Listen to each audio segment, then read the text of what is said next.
Hey guys, so this tiny little thing is the Lexar Professional Go portable SSD with hub, and it completely changed the way I use my iPhone.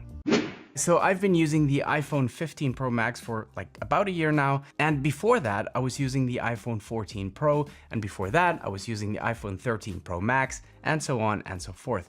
Now, if I'm being totally honest, the iPhone hasn't really been evolving that much, at least not the last few years. Holding and using an iPhone 13 Pro Max doesn't feel that much different from holding and using an iPhone 15 Pro Max. But there's one reason I do upgrade every year, aside from the fact that I'm a tech channel and it's kind of my job, and that is the camera. I don't care what anyone says, but the iPhone still has the best camera system of all smartphones, especially when it comes to video. Now, the iPhone 15 Pro Max introduced something that for me as a video creator was kind of a big deal, and that is the ability to shoot ProRes video in a log profile. I'll explain why that matters.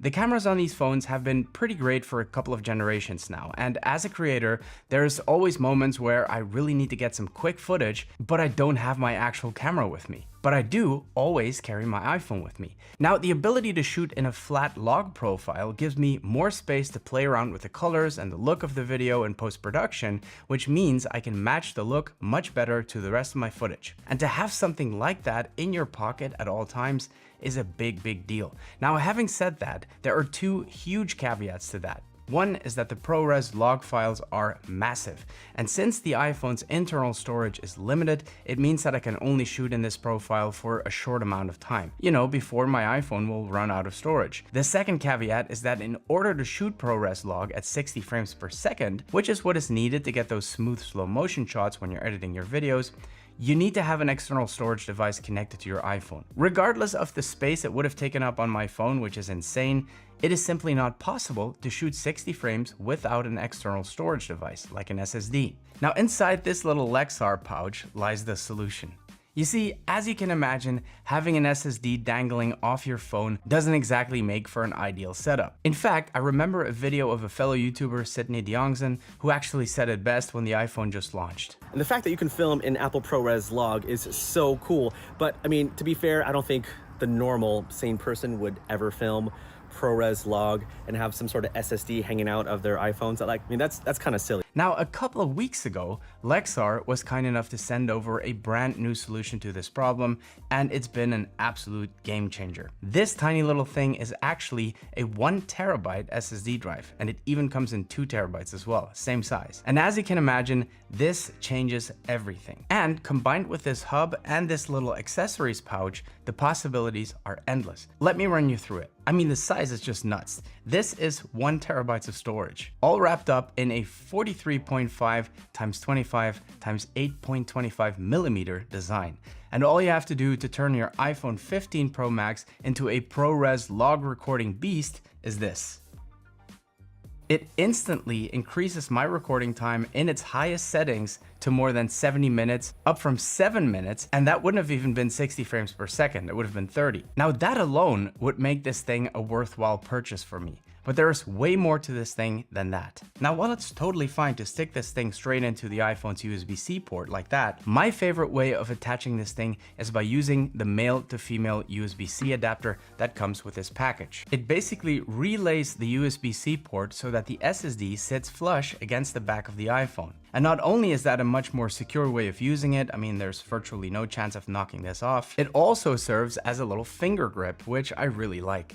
And since you can flip the SSD over, you can actually choose which orientation provides the best grip for you. And the best part is that I don't need to take off my phone case. Let me just put my case back on, add the SSD, and boom. Super secure, nice little grip, and this means I can record for over an hour in the highest setting. Now, before we move on to the hub and the additional use cases for this thing, I want to highlight a feature that is easily overlooked, but that makes this SSD even more valuable to me.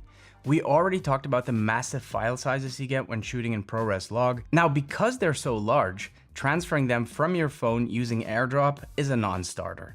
Now, Apple did give us a USB-C port, which is a lot faster, but it still takes a long time to transfer all of these video files using image capture on the Mac.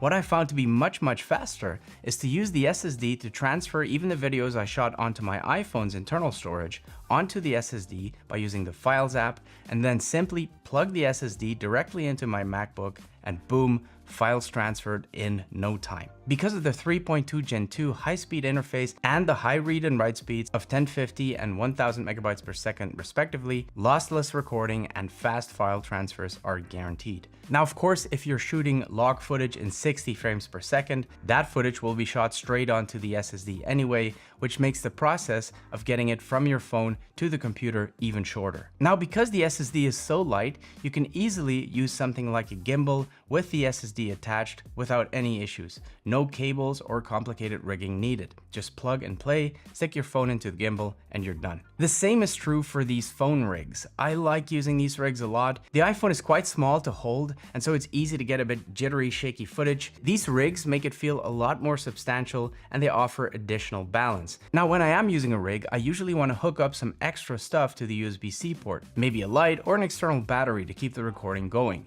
That is where this little hub comes in. The hub has 2 additional Type-C ports on board, one of which is a 30 watts power delivery fast charging port that can be used to connect a battery bank while the SSD is connected to the main USB-C port on the iPhone, leaving the second additional USB-C port open for accessories like lights or microphones. Now, the hub can also be used in combination with this adapter cable to mount it onto the cold shoe, leaving the USB-C port open for accessories again. The cold shoe adapter also has this 1/4-inch screw on top, which again can be used to screw on different accessories. So really, it is up to you how much you want to rig out your iPhone. It can literally be as simple as plugging the SSD straight into your iPhone, all the way to a full-blown smartphone rig. In the context of this video, we've been focusing on the iPhone. Needless to say that this SSD also works beautifully with the MacBook. It's super small, and like I said earlier, it goes up to 2 terabytes, so really no reason not to carry one of these little guys in your tech pouch. And if you have a computer with fewer ports, like a MacBook Air for instance,